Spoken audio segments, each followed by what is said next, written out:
Hello friends, இன்னைக்கு நம்ம என்ன செய்ய போறோம்னு பாத்தீங்கன்னா தேங்காய் ரசம். இது வந்து யூசுவலா நம்ம செய்யற நார்மல் புளி ரசம், தக்காளி ரசம் மாதிரி இருக்காது. இது கொஞ்சம் வித்தியாசமான ரசம். இதுக்கு என்னென்ன தேவையான பொருட்கள்ன்றதை நம்ம பார்க்கலாம். இது செய்யறது ரொம்ப சிம்பிள். நம்ம எல்லா ரசமும் மாதிரி தான். என்ன புளி தண்ணிக்கு பதிலாக நம்ம தேங்காய் பால் யூஸ் பண்ண போறோம். மற்றபடி எல்லாமே சேம். இதில் பெருங்காயம் நம்ம சேர்க்க மாட்டோம். இதில் தேவையான பொருட்கள் என்னென்னு சொல்றேன்.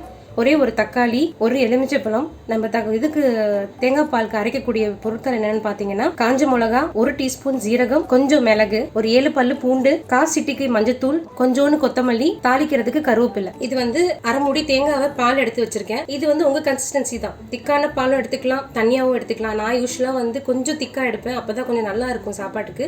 இது வந்து தாளிக்கிறதுக்கு கடுகு, காஞ்ச மிளகா, தேவைக்கேற்ப எண்ணெய். அவ்வளவுதான் ஃப்ரெண்ட்ஸ் இதுக்கு தேவையான பொருட்கள். இப்போ நம்ம ரசத்துக்கு அரைக்க போறோம். அரைக்கிறதுக்கு என்னென்ன போட்டிருக்கேன்னு பார்த்தீங்கன்னா அந்த சொன்ன அதே அரைக்கிற தேவையான பொருட்கள் 1 டீஸ்பூன் ஜீரகம், 1 டீஸ்பூன் மிளகு, 5 காஞ்ச மிளகா, 7 பல்லு பூண்டு, ஒரே ஒரு தக்காளி.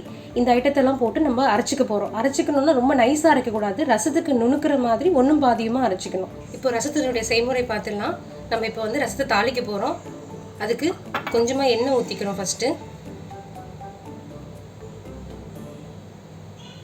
இதுக்கு ரொம்ப எண்ணெய் தேவைப்படாது. 1 டீஸ்பூன் இருந்தால் போதும்.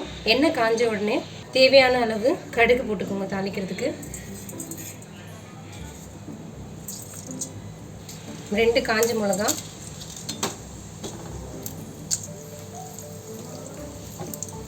கொஞ்சம் கருவேப்பிலை,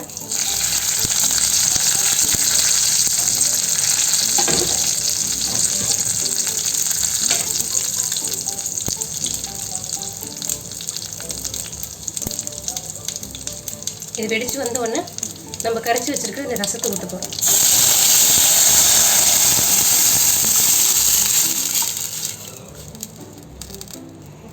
இதுக்கு மேலே வந்து நம்ம வந்து கொத்தமல்லி தழையை தூவிக்கணும்.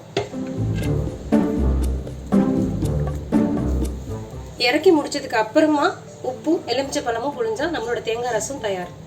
ரொம்ப சிம்பிளான எளிமையான ஒரு ரசம். யார் வேணாலும் ரொம்ப சீக்கிரம் வச்சிடலாம். ரொம்ப டேஸ்ட்டாக இருக்கும். நம்ம நார்மல் புளி ரசத்தை விட இது ரொம்ப ரொம்ப சுவையாக இருக்கும்.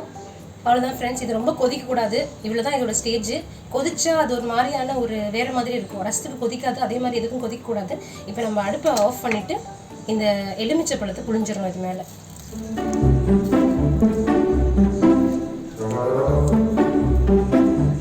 புழிஞ்சிட்டு இப்போ இந்த ஸ்டேஜில் உப்பு ஆட் பண்ணிக்கிறேன்.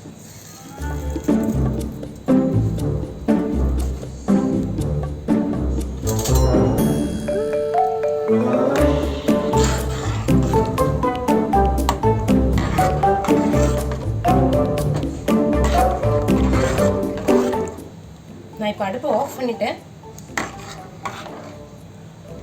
அவ்வளோதான், நம்மளோட சுவையான தேங்காய் பால் ரசம் தயாராகிடுச்சு. ஃப்ரெண்ட்ஸ், இதை செஞ்சு பார்த்து உங்களோட கமெண்ட்ஸ் சொல்லுங்கள்.